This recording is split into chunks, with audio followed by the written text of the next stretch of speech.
Bapak Ibu, saudara-saudari yang berbahagia, saya akan membahas Dhamma dengan tema membebaskan diri dari cengkraman duka atau stres. Di tengah kehidupan kita sebagai umat Buddha, banyak orang yang mengeluh, gitu ya, khususnya umat Buddha yang umat awam, mengatakan, Bante, kalau kami praktek Dhamma itu susah. Ya, praktek Dhamma susah. Sebenarnya bukan praktek Dhammanya yang susah, target yang mau Bapak Ibu capai itu ketinggian. Ya, karena mungkin Bapak Ibu baca buku orang suci itu harus begini praktek Dhammanya. Ketika melihat ke realita hidup, sepertinya saya ini tidak pantas. Nah, akhirnya apa? Dhamma itu hanya dijadikan sebagai suatu impian saja di awang-awang. Untuk mencapai kebahagiaan hidup seperti itu, kesucian itu tugasnya para Bante. Saya yang biasa-biasa sajalah. Nah, Bapak Ibu saudara-saudari, di dalam kehidupan kita, entah umat Buddha atau siapapun juga, yang namanya spiritual itu dia harus terus berjalan seiring dengan jasmani kita. Ada orang yang berumur mungkin 20 tahun tapi spiritualnya mungkin sudah 30 tahun dia bergerak. Ada yang 50 tahun tapi spiritualnya masih 10 tahun. Ya bagaimana? Dia praktek Dhammanya begitu-begitu saja.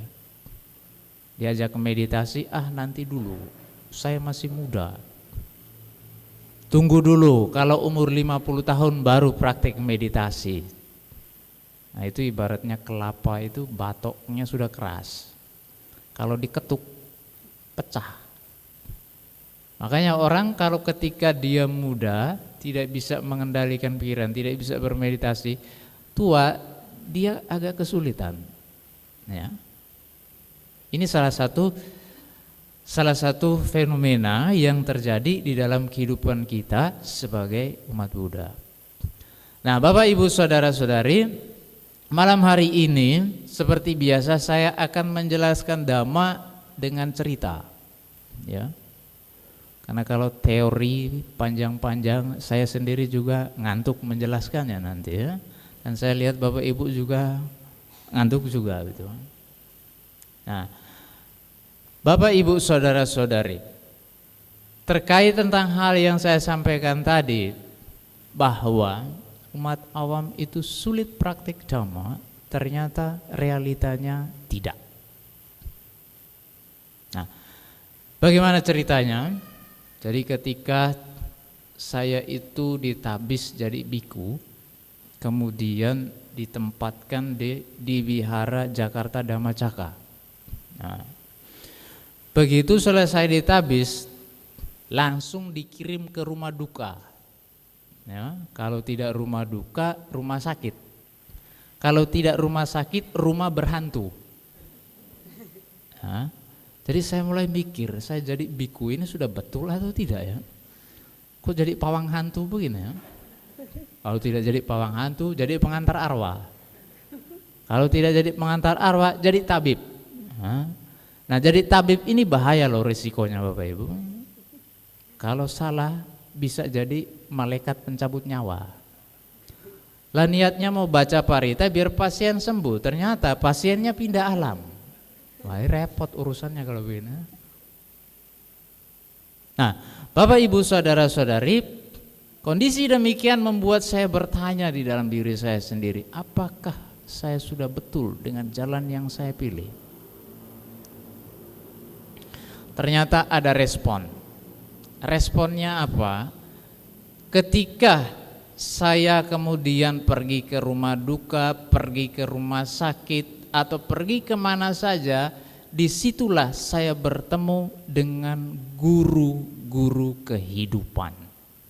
Ya, Bapak Ibu saudara-saudari, jadi guru agung kita ini beliau sudah parinibbana. Beliau meninggalkan Dhamma. Nah di tengah kehidupan ini ketika kita membuka kesadaran kita yang seluas-luasnya, semua yang berhubungan dengan kita itu adalah guru. Jadi mulai yang tidak enak, yang paling tidak enak sampai yang paling enak, itu semua guru. Disitulah saya mulai mengerti, oh memang rute saya harus lewat ini dulu. Ya, rute yang saya ambil ini harus lewat ini. Ya, dari ke rumah duka. Nah, Bapak Ibu Saudara-saudari, disitulah saya bertemu dengan orang-orang biasa namun luar biasa di dalam praktik Dhamma. Ya, namun luar biasa di dalam praktik Dhamma. Nah, bagaimana ceritanya? Orang-orang ini mampu membebaskan diri mereka dari penderitaan, dari stres. Stres itu terjadi sangat cepat sekali di kita manusia di modern sekarang. Ya. Apalagi kalau di Jakarta, Bapak Ibu Saudara-saudari. Saya pikir di Semarang masih lebih baik. Pertama kali saya ke Jakarta itu cukup bingung juga. Kenapa jarak tempuh setengah jam itu bisa 4 jam kita di dalam mobil. Apa tidak begini, ya? Pantesan orang Jakarta susah sekali senyum, tegang terus ya, karena berhadapan dengan realita yang begini, Bapak. Tetapi ternyata di dalam situ banyak orang yang benar-benar mempraktikkan Dhamma. Nah, Bapak Ibu Saudara-saudari, kami di Wihara Jakarta Dhammacaka ini kalau setiap pagi biasanya dibacakan pengumuman, ya. Jadi pengumuman Bante, Biku A, Biku C, pokoknya nama semua di list. Kemana tempatnya? Iya tadi, ke rumah duka, ke rumah sakit, undangan makan siang, kalau tidak krematorium. Nah, jadi begitu lokasinya begitu. Nah, waktu itu saya tidak dapat jatah untuk pergi keluar. Wah, hari ini saya bisa istirahat kan begitu kan. Nah, tiba-tiba ada seorang perempuan datang. Bante, saya mau minta jadwal. Sebentar ya Ibu, saya lihat dulu di papan pengumuman. Begitu saya lihat di papan pengumuman, memang nama saya tidak ada. Si ibu ini datang jadwalnya dadakan, alias belum pesan duluan. Kalau sudah belum pesan duluan, kalau belum pesan duluan begini, siapa saja yang ada di situ itu yang berangkat. Waduh, berarti ini saya yang berangkat ya. Si perempuan tadi itu juga cerita, ini Bante, teman saya ini sakit kanker stadium 4, kanker rahim. Itu di mana? Di rumah sakit ya? Iya, di rumah sakit Bante. Baiklah kalau begitu, yang ada di wihara ini cuma saya. Biku-biku yang lain sudah keluar, berarti saya yang berangkat. Bapak Ibu Saudara-saudari, berangkatlah saya. Seperti yang saya bilang tadi, sampai di dalam mobil itu 3 jam coba ke rumah sakit itu loh. Jadi itu muka sudah kusut semua itu, turun ke rumah sakit. Datang mau jenguk orang sakit bukannya fresh, ya itu wajar alami begitu kan. Nah begitu sampai rumah sakit sudah dijemput sama suaminya, bawa ke sana Bapak Ibu. Begitu sampai di sana saya melihat seorang perempuan duduk di atas tempat tidur, kemudian perutnya membesar karena memang kanker ya, dengan wajah senyum. Begitu saya datang dia langsung anjali namo buddhaya Bante. Bante apa kabar? Saya bilang yang sakit ibu ya. Ya saya yang sakit Bante. Karena di dalam pemikiran saya orang kalau kena kanker stadium 4 itu dia tidur tidak berdaya. Jadi dari wihara tadi itu saya sudah berpikir paling saya ke sana baca parita orangnya juga sudah tidak tidak ada respon gitu. Paling dia senyum sedikit, matanya tetap terpejam. Jadi saya pulang beres selesai. Ya, begitu kan? Itu bayangan yang saya ciptakan. Dari mana saya bisa menciptakan bayangan itu? Karena saya pernah menemukan realita yang sama. Mendiang ibu saya meninggal gara-gara penyakit ini. Dan bagaimana saya berada di samping merawat dengan melihat kondisi begini. Saya berpikir, nanti kalau saya sampai rumah sakit paling ya begitu lagi. Nah, sampai di sini saya sudah mulai salah ini. Wah, saya mulai penasaran Bapak Ibu. Kenapa ibu ini begitu tegar? Dia punya rahasia apa? Begitu saya sampai, saya bilang, iya kabar saya baik Ibu. Ya Bante silakan duduk. Saya diambilkan minum, dia kasih saya minum. Ya. Begitu saya duduk, kalimat yang ibu ini keluarkan membuat saya tidak bisa bicara dan saya duduk diam mendengar dia menceramahi saya. Tapi saya tidak merasa bahwa saya kan biku, tidak ada. Saya justru berterima kasih kepada ibu ini. Ternyata di tengah kehidupan modern masih ada praktisi dhamma yang sebenarnya. Apa yang diucapkan oleh ibu itu? Bante, jasmani boleh sakit tapi pikiran tidak boleh sakit kan? Saya bilang betul ibu. Saya datang mau omong itu. Ibu sudah omong duluan. Ya sudah ibu cerita saja. Kenapa ibu bisa mampu melewati ini? Bagaimana caranya? Karena apa yang dia katakan ini bukan kata-kata yang hanya terucap di mulut, tapi kata-kata ini lahir dari orang yang mempraktikkan dhamma yang sebenarnya. Kita kalau lagi sehat kan enak tuh Bapak Ibu bilang, pikiran jasmani boleh sakit, pikiran tidak boleh sakit. Tapi giliran coba kena sakit perut saja loh ini, mules begini. Itu saja sudah menderita minta ampun itu. Marah, jengkel gitu kan. Tadi katanya pikiran tidak boleh sakit. Orang kasih ingat kita bilang kamu ngomong saja. Bukan kamu yang rasakan. Nah, malah kita mengutuk orang lain. Tapi ibu ini berbicara berdasarkan pengalaman. Apa yang kemudian dia cerita ke saya Bapak Ibu? Hampir 1 jam lebih loh saya dengar dia bercerita. Tapi saya tidak bosan. Saya justru senang sekali. Dia cerita begini, Bante, saya tahu sakit saya ini untuk sembuh sangat kecil. Saya mau di kemo, saya bilang tidak mau. Saya mau mengikuti rute atau saya mau mengikuti proses kehidupan ini. Saya mau menghadapi penyakit ini sampai titik mana. Tapi bukan berarti saya pasrah terhadap penyakit. Saya tetap berjuang Bante. Kenapa? Karena hidup ini pantas untuk diperjuangkan. Melalui apa? Saya selalu memperbanyak perbuatan baik. Lah ibu di atas tempat tidur bagaimana caranya berbuat baik? Saya suruh suami saya itu beli burung. Jadi hampir tiap hari saya function dari jendela rumah sakit. Nah, saya pun penasaran bagaimana caranya suamimu bawa burung ke dalam rumah sakit begini. Dia masukkan di dalam bajunya. Untung itu burung tidak mabok ya. Masuk di dalam gitu. Burungnya masih segar ya begitu suami datang. Masih Bante. Oh syukurlah kalau gitu. Nah, sampai di rumah sakit dia lepas dari jendela. Doanya semoga engkau bebas. Doanya untuk burung, bukan untuk dia. Ya. Kemudian ada barang apa yang ada di situ, kalau ada orang datang dia kasih Bapak Ibu. Setelah dia kasih dia ucapkan terima kasih. Yang terima bingung. Lah ibu yang kasih, ibu juga terima kasih. Lah terus saya balasnya bagaimana? Ya sudah tidak usah balas. Sampai pada satu waktu si ibu ini hanya punya uang yang diselipkan oleh suaminya di bawah bantal. Dia ambil uang itu dia kasih ke ini tukang sapu di situ. Begitu dia kasih dia bilang terima kasih ya Bu. Si ibu yang nerima ini bingung. Nah kok dia mau ucapkan terima kasih? Ibu yang kasih tadi sudah terima kasih. Akhirnya dijawabnya apa? Sama-sama. Sama-sama tapi dia yang terima coba.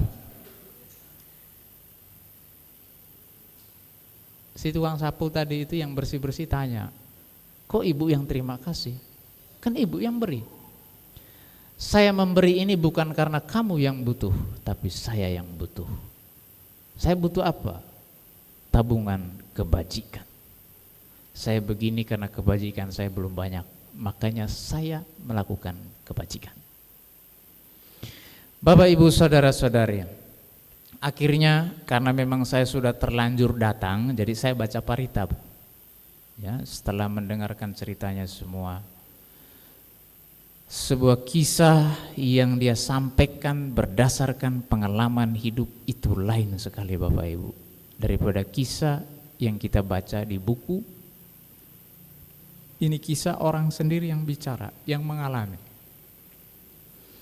Nah, terakhir dia mengatakan, andaikan saya mati Bante, saya akan terima kematian ini dengan bahagia. Ini baru omongan dia, belum terbukti. Kalau masalah sakit sudah terbukti, dia begitu tegar. Bahkan saya kaget Bapak Ibu melihat orang bisa secerah ini wajahnya, padahal sakitnya separah itu. Karena kan kami selalu keliling ke rumah sakit, ya. Seperti yang saya cerita tadi, kita sudah bisa membayangkan, oh sakit ini, ya begitu. Nah ini beda. Nah Bapak Ibu saudara-saudari, akhirnya saya baca parita, saya pulang. 3 bulan kemudian, tiba-tiba temannya tadi datang lagi, datang ketemu saya. Bante, teman saya yang Bante bacakan parita 3 bulan yang lalu itu sudah meninggal. Saya elus dada, oh 3 bulan yang lalu ya, bukan yang tadi ya. Wah kalau yang tadi Bante bacakan parita sudah meninggal, nah ini berarti saya jadi malaikat pencabut nyawa ini. Nah lalu sekarang di mana? Saya mohon Bante untuk datang lagi ke rumah duka. Nah tadi rumah sakit, sekarang pindah rumah duka. Ya seperti itu. Saya pun berangkat ke sana Bapak Ibu saudara-saudari.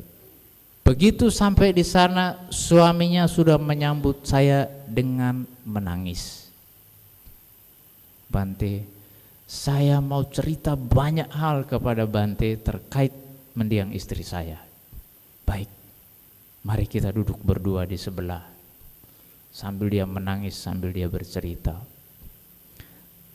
Setelah Bante pergi baca parita, setelah itu pun dia juga tidak mau tidak mau ngoyoh, tidak mau maksa untuk sembuh.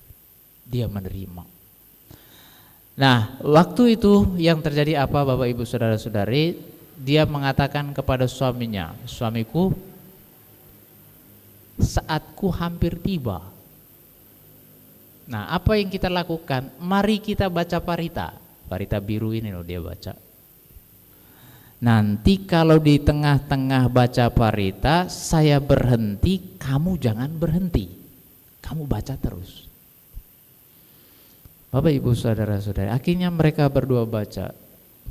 Di tengah-tengah baca parita dia berhenti, ibu ini berhenti, suaminya ikut berhenti juga. Dia pegang tangan suaminya, kamu lanjut terus, jangan berhenti. Suaminya baca parita terus. Akhirnya dia memandang wajah suaminya, dia bilang, suamiku, saya harus pergi sekarang. Itu para dewa sudah datang. Dia tunjuk para dewa sudah datang. Ingat, kamu jangan menangis. Praktiklah dhamma sungguh-sungguh, nanti kita ketemu lagi. Ini loh, jadi orang pamit sudah pamit mau keluar kota loh ini. Pamit meninggal kayak pamit keluar kota. Indah sekali. Tapi ini fakta Bapak Ibu saudara-saudara. Istri saya mengatakan begitu, suamiku, kamu praktik dhamma baik-baik ya, nanti kita ketemu, tidak usah menangis. Meninggalnya ibu ini dengan senyum. Jadi begitu saya coba mayatnya saya lihat, itu masih bersungging senyum. Mayat yang terlihat senyum itu baru itu saya lihat. Biasanya mukanya tegang semua. Kenapa? Meninggalnya banyak hutang. Kalau tidak meninggalnya banyak hutang, waktu lagi meninggal anaknya berantem merebut harta warisan. Lagi mau proses mati begitu, anaknya berantem di depan. Nah, jarang sekali yang meninggal dengan tenang. Bapak Ibu saudara-saudari, apakah ibu ini orang yang hebat? Tidak. Dia adalah pekerja kantor harian yang masuk jam 7 pagi, pulang jam 4 sore. Kalau lembur bisa sampai jam 7. Aktivitas dia begitu. Saya sibuk Bante, tidak bisa praktik dhamma. Nah ini berarti pandangannya sudah keliru.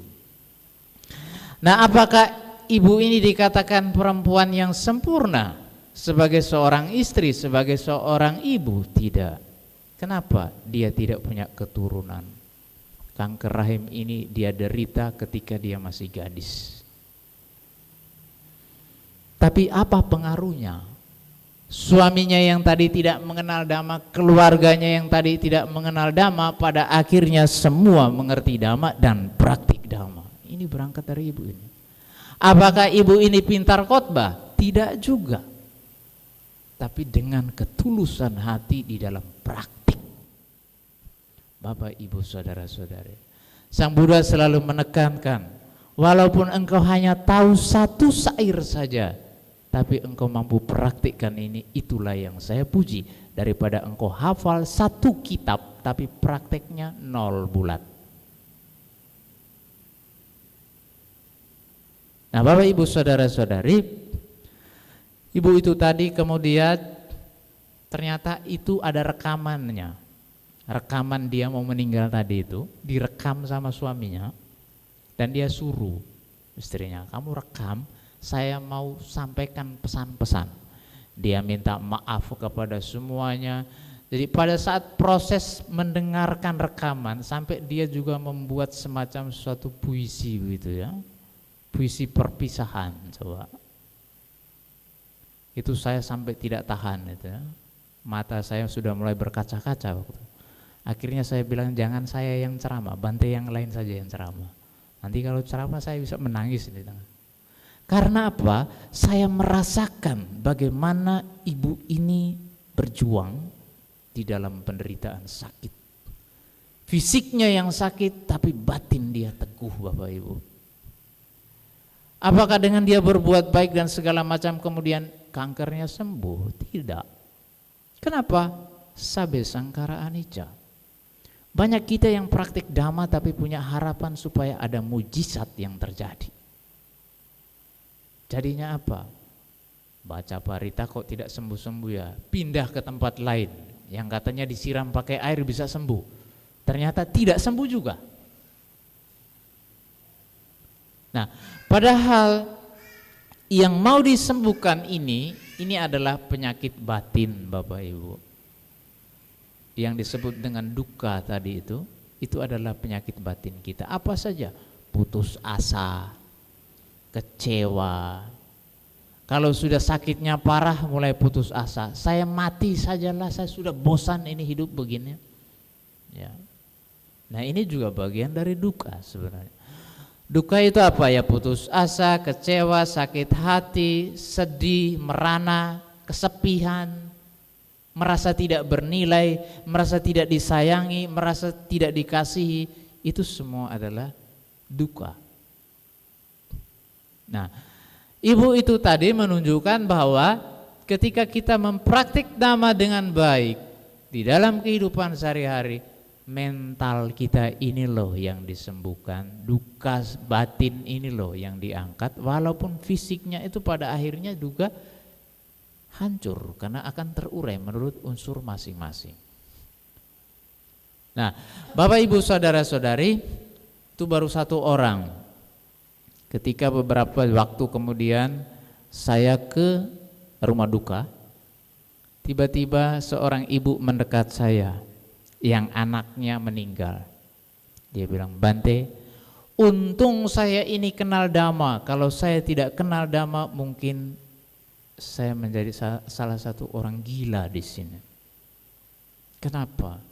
Anak saya yang meninggal ini anak yang paling saya sayang. Saya punya 3 orang anak. Anak yang 2 itu memang tidak begitu dekat dengan saya karena bandel mereka katanya. Nah yang ketiga ini sayang sekali dengan saya, dia perhatian.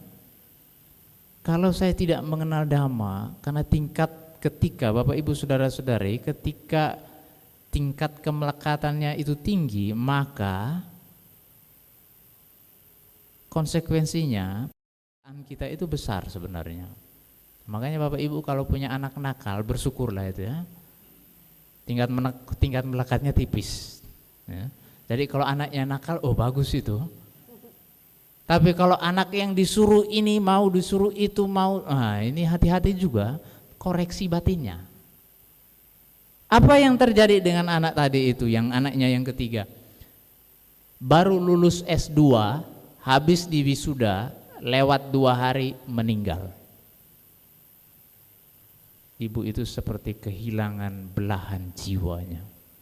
Tapi dia adalah seorang praktisi dhamma. Dia menerima itu sebagai konsekuensi dari orang hidup. Dia menerima bahwa itu adalah bagian dari kama, buah kama yang harus dia terima. Maka dia begitu tegar. Sedih, ya memang harus sedih. Oh, kita sudah hidup sama-sama kan. Rasa memiliki dan lain sebagainya. Tetap sedih ada. Tetapi sedihnya itu tidak membuat kita menjadi terpuruk. Nah, Bapak Ibu Saudara-saudari, situasi kehidupan kita di mana tekanan pekerjaan, tekanan hidup itu membuat kita mudah sekali berada di dalam mental yang penuh duka atau stres. Nah, bagaimana caranya supaya kita bisa menjalani hidup seperti orang-orang yang saya ceritakan tadi, atau mungkin orang-orang yang Bapak Ibu lihat, Bapak Ibu dengar di dalam kehidupan sehari-hari. Bukan contoh kami para biku, tapi contohnya adalah umat awam sendiri. Apa yang dilakukan? Ada 3 hal yang apabila Bapak Ibu memiliki ini, Bapak Ibu mempraktikkan ini di dalam kehidupan sehari-hari, maka akibatnya apa? Kita akan mengurangi penderitaan tadi itu sedikit demi sedikit. Ya, sedikit demi sedikit kita akan terbebas. Apa itu? Poin yang pertama, senantiasa merenungkan hakikat kehidupan. Ya. Yang pertama, senantiasa merenungkan hakikat kehidupan. Bagaimana rumusannya? Nah itu kalau di Parita Biru itu ada, namanya abinha pacawe kanapatang, jarada momhi jarang anatito, dan seterusnya. Bapak Ibu baca bahasa Indonesianya, bagaimana bunyinya bahasa Indonesia? Aku wajar mengalami usia tua, aku wajar mengalami penyakit, aku wajar mengalami kematian, dan seterusnya. Pada akhirnya aku adalah pewaris kamaku sendiri. Apa tujuan kita merenungkan ini setiap saat? Supaya kita benar-benar mengerti realita hidup memang begini. Apalagi kalau yang terakhir, aku adalah pewaris kamaku sendiri. Tujuannya apa? Supaya kita tidak mencari kambing hitam kalau segala sesuatu yang buruk terjadi pada kita. Ya. Manusia itu pada umumnya kalau yang baik terjadi pada dirinya, dia bangga. Oh, ini kan semua karena saya. Tapi ketika yang tidak baik yang terjadi, dia akan menuduh orang lain. Ini gara-gara dia ini. Nah ini loh. Yang buruk di luar, yang baik ini loh, saya. Nah, dengan merenungkan ini Bapak Ibu Saudara-saudari, kita menjadi orang yang mampu menerima apa yang datang dan mampu melepas apa yang pergi. Ya. Bapak Ibu Saudara-saudari, berita bahwa di Bhutan itu negara Buddhis, negara yang dibangun berdasarkan prinsip Buddhis. Survei yang dilakukan dikatakan bahwa negara dengan masyarakat yang paling bahagia di dunia. Nah, Bapak Ibu saudara-saudari, kalau Butan ini bukan seperti di Indonesia. Indonesia kan musimnya bagus gitu kan, ada panas ada dingin. Di sana itu ya ada salju. Dan untuk bisa naik ke sana tidak semua orang bisa, harus dibatasi. Kenapa? Kekurangan oksigen. Ya, jadi kalau orang sana itu bawa kantong oksigen. Tetapi justru masyarakatnya paling bahagia di dunia. Kenapa bukan Cina? Kenapa bukan Jepang atau Amerika? Ternyata kebahagiaan tidak tergantung pada tingkat teknologi, pengetahuan dan lain sebagainya. Tetapi apa? Kebahagiaan itu ternyata diukur dari sejauh mana kita mampu berdamai dengan realita hidup. Apa yang dilakukan oleh masyarakat di Butan sana? Merenungkan kematian setiap hari. Ya. Setiap hari mereka merenungkan kematian, itu pekerjaan mereka. Jadi ketika mereka meninggal, ya mereka terima kematian itu seperti sahabat lama yang datang. Kenapa? Ya memang kita harus meninggal. Nah ini berbeda dengan kita orang Indonesia. Kalau diajak bicara kematian pemali katanya, tidak boleh. Sial itu. Jadi orang berusaha untuk menjaga jauh-jauh dari kematian. Nanti kalau bicara kalau bicara kematian, Bante jangan bicara mati. Saya belum nikah. Ya. Kalau sudah nikah, aduh Bante jangan bicara mati dulu. Saya belum punya anak. Sudah punya anak, jangan bicara mati dulu. Saya belum punya cucu. Tiba-tiba naik pesawat Air Asia, hilang semayat-mayatnya, tidak ditemukan. Nah, itu kan. Kematian tidak bisa kita tolak. Dia memang kalau harus datang. Persoalannya sekarang adalah bagaimana batin kita ini bisa menerima. Memang harus mati mau bagaimana. Nah, dengan cara apa? Sering-sering merenungkan itu Bapak Ibu Saudara-saudara. Tidak usah baca bahasa Palinya, bahasa Indonesianya saja. Supaya apa? Paham. Nanti kalau baca bahasa Palinya lama-lama itu jadi mantra. Ya, mantra itu tidak ada artinya. Dia hanya menghasilkan gelombang energi yang terhubung dengan alam semesta. Kita tidak paham maknanya apa. Tapi kalau perenungan kita harus mengerti. Ya. Itulah yang membedakan. Bapak Ibu saudara-saudari, seringkali mungkin juga kita berpikir saya sudah merenungkan berkali-kali Bante, tapi tetap saja kalau ada masalah datang saya marah-marah duluan. Ya, habis itu baru saya nyesal. Nah, harus ada poin yang kedua, yaitu latihan melepas. Ini penting Bapak Ibu. Kalau tadi di tataran di tataran pemikiran, sekarang kita harus menerapkan di tataran karakter. Karakter itu dibangun dari apa? Dari perilaku yang setiap saat kita lakukan. Nah, ini mendidik batin kita lagi. Jadi biasanya kalau berdana, kalau melakukan sesuatu itu dengan tujuan semoga bulan depan saya dapat lebih banyak.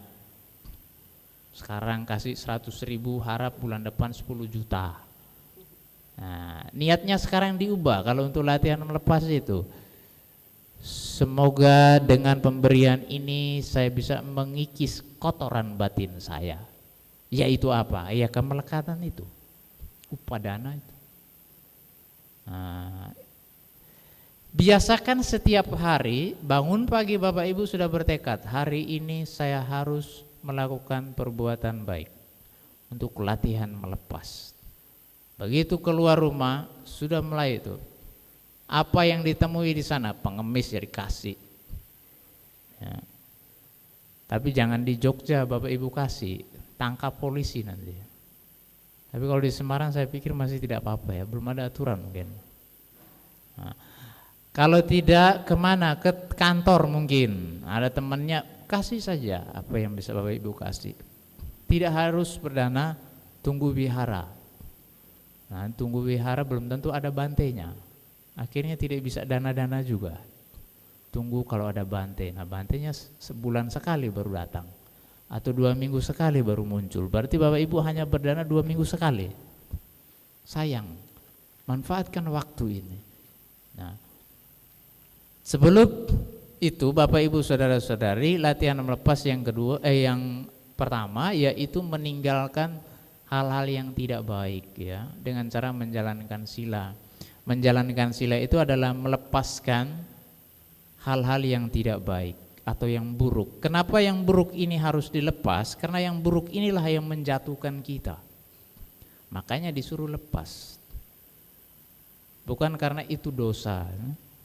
Saya sering ditanya sama anak-anak Buddhis yang masih SMA, yang mereka sekolahnya di sekolah non Buddhis, dan mereka setiap hari kan didoktrin dengan itu.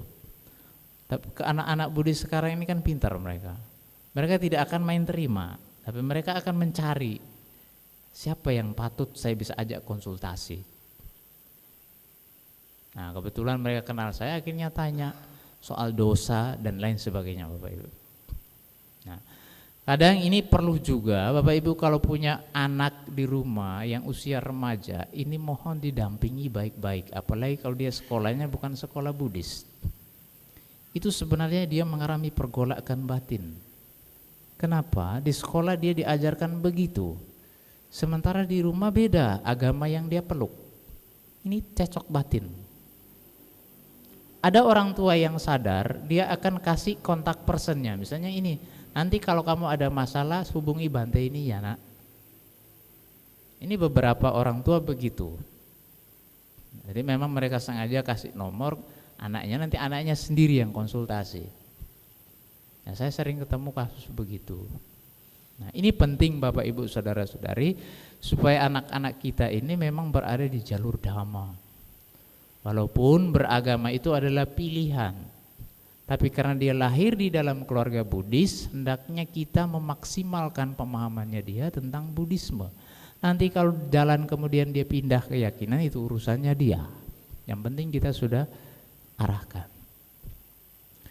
Nah, Bapak Ibu saudara-saudari, latihan melepas ini banyak cara ya, dari berdana, dari praktek sila. Nah, tujuannya itu tadi, untuk mengikis kemelekatan saya atau untuk mengikis kotoran batin. Nah, itu dilakukan secara rutin. Kemudian poin yang ketiga yaitu mengembangkan kesadaran. Nah, ini adalah puncak dari ajaran Buddha, yaitu melatih kesadaran. Melatih kesadaran bukan berarti Bapak Ibu harus menghabiskan waktu berjam-jam duduk meditasi. Tidak, bukan itu. Apalagi Bapak Ibu kan sibuk. Bangun pagi cukup duduk 5 menit.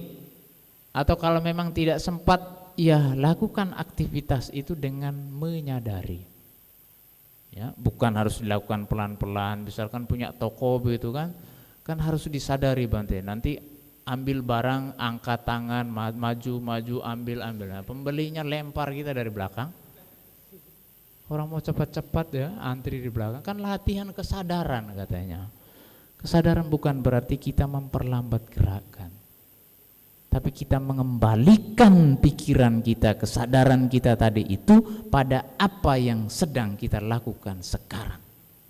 Saatnya Bapak Ibu mendengar, iya saya lagi mendengar. Menyimak, iya saya menyimak. Nah, sampai pada titik di mana Bapak Ibu itu minum air. Bisa tidak menjaga kesadaran waktu minum air? Bapak Ibu bisa buktikan, biasanya kalau haus kan ambil minum glek, pokoknya selesai urusannya kan. Dibandingkan dengan Bapak Ibu ambil air kemudian minum dengan kesadaran, itu airnya masuk ke dalam tubuh, itu air serasa berpencar, biar gitu kan, sehingga badan menjadi segar. Makanya orang yang sering menjaga kesadaran itu dia selalu cerah. Kenapa? Dia menyatu dengan realita tadi, realita jasmaninya ini loh. Nah, Bapak Ibu saudara-saudari, terkait tentang menjaga kesadaran ini, ya saya punya cerita satu lagi ya, satu lagi cerita. Ini pengalaman saya sendiri. Waktu bulan April bulan April ke India. Dari India kemudian jalan lagi sampai di Malaysia, pulang dari India. Itu sampai di Malaysia badan saya sudah demam itu. Sudah menggigil itu di dalam pesawat. Gemetar menggigil. Nah, besoknya itu saya harus mengisi Dhamma Talk di Makassar. Itu brosurnya sudah disebar kemana-mana. Saya bilang gawat ini, kalau besok saya sakit repot sudah urusannya. Nah, akhirnya saya tetap bertahan dan kemudian meditasi malahan waktu itu. Turunlah di Bandara Soekarno-Hatta. Waktu itu saya berpikir untuk menghibur diri gitu ya. Wah, saya nanti bisa naik pesawat dari Soekarno-Hatta ke Makassar, saya bisa tidur. Karena sudah web check-in, sudah pilih kursi-kursi yang aman. Ya, dekat jendela kan bisa tidur enak. Bapak Ibu saudara-saudari, ternyata impian tidak sesuai dengan kenyataan. Begitu turun mau pindah ke pesawat Lion yang mau terbang ke Makassar, di situ sudah ada rombongan ibu-ibu yang pulang umroh.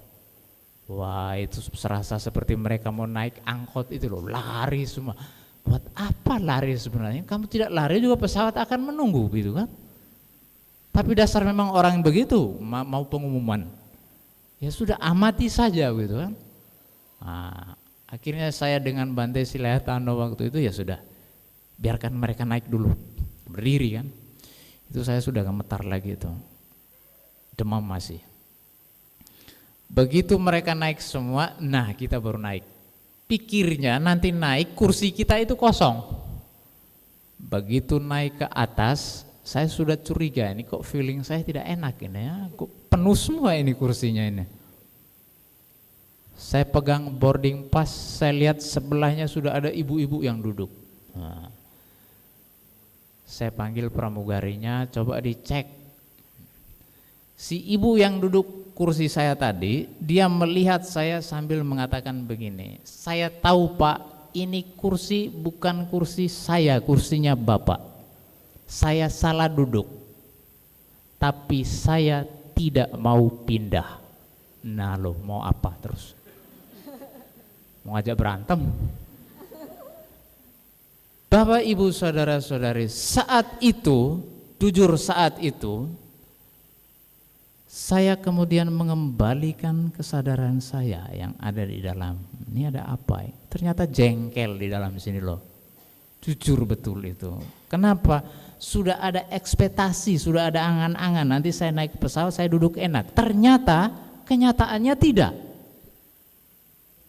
Nah, saya pikir si ibu tadi kemudian menunjukkan kursi. Ya sudah, saya menyerahkan. Ya sudah Bu, ibu tadi duduk kursi mana? Dia tunjukkan boarding passnya, dia tunjuk di sana. Saya ke sana, itu kursi sudah diduduki orang. Tanya lagi, ini kok ibu duduk di sini? Ya saya di belakang, tapi sudah didudukin orang juga. Saya ke belakang lagi. Pokoknya saya urutin orang-orang yang duduk kursi tadi sampai ke belakang pesawat. Naiknya dari belakang sampai ke depan, balik lagi ke belakang. Akhirnya saya menyerah. Saya bilang, tolong Mbak carikan mana kursi yang kosong, nanti saya duduk ya, saya berdiri dulu. Mondar-mandir pusing juga ya. Nah Bapak Ibu saudara-saudari, akhirnya ketemu pramugarinya. Ini Pak kursi yang kosong di tengah. Di tengah itu sudah duduk di situ berisik semua kan. Dan namanya juga ibu-ibu semua. Bagaimana itu ya? Mau di dalam pesawat kah, mau di mana kah? Apalagi sudah kumpulan semua itu saling kenal. Jadi serasa seperti di kampung sendiri gitu.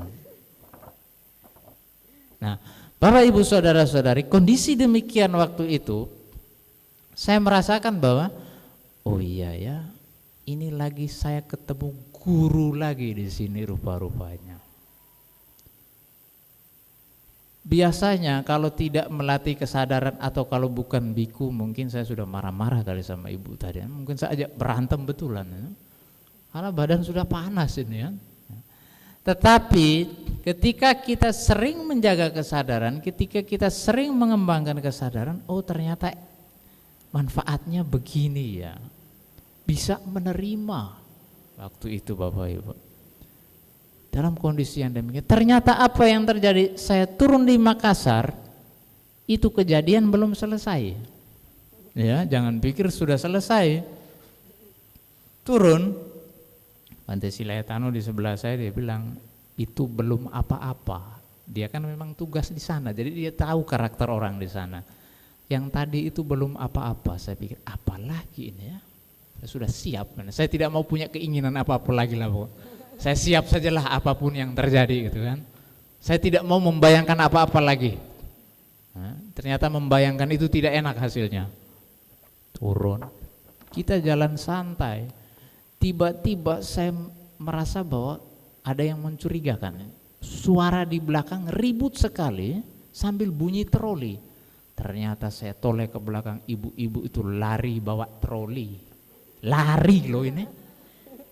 Untuk mendekat ke tempat untuk ambil bagasi tadi loh. Lari itu, saya berdiri, tapi kok makin dekat di belakang saya.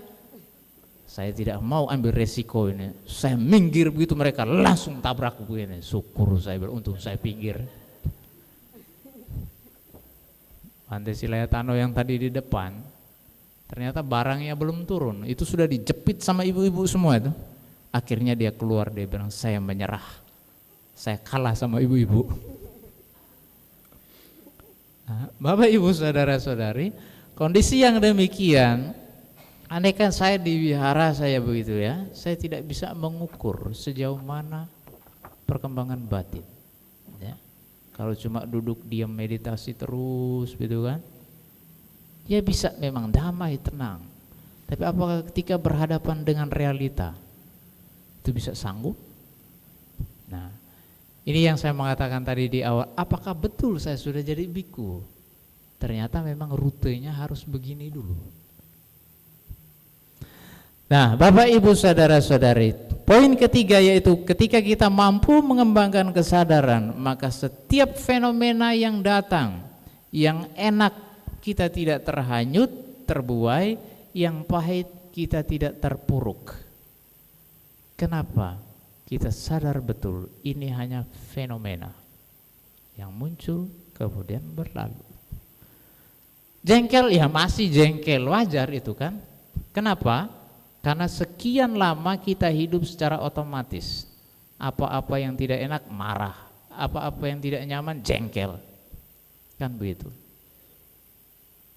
Namun di dalam Dhamma kita harus mengembangkan yang namanya kesadaran supaya apa? Supaya kita kembali hidup pada realita sekarang. Bapak Ibu saudara-saudari, inilah 3 poin. Yang pertama, senantiasa merenungkan hakikat hidup. Yang kedua, latihan melepas, dan yang keempat, mengembangkan kesadaran di dalam kehidupan sehari-hari. Dengan Bapak Ibu memiliki atau dengan Bapak Ibu mempunyai 3 poin ini di dalam kehidupan sehari-hari, maka yang namanya duka itu perlahan-lahan bisa kita kikis. Dan ketika Bapak Ibu meninggal, Bapak Ibu akan terlahir di alam yang lebih baik. Syukur-syukur bisa kembali lagi menjadi manusia dan mempraktik Dhamma. Kita sendirilah yang menentukan kemana kita harus pergi, bukan orang lain, bukan para dewa. Mereka hanya membantu kita sesuai dengan jodoh. Ya, kalau tidak jodoh dengan mereka, mau berlutut sampai lututnya ini lecet-lecet, ya tidak bisa dikabulkan. Kenapa? Tidak ada jodoh. Ya. Kenapa tidak ada jodoh? Ya karena memang kita tidak menjalinnya. Nah, untuk itu Bapak Ibu saudara-saudari, mari kita bersama-sama mempraktikkan Dhamma, mempelajari kemudian mempraktikkan Dhamma dengan merenungkan hakikat kehidupan, latihan melepas dan mengembangkan kesadaran. Maka dengan demikian hidup kita menuju kepada kebahagiaan, bebas dari duka. Sekian Sabda Sata Bhavantu Sukhitata. Semoga semua makhluk hidup berbahagia.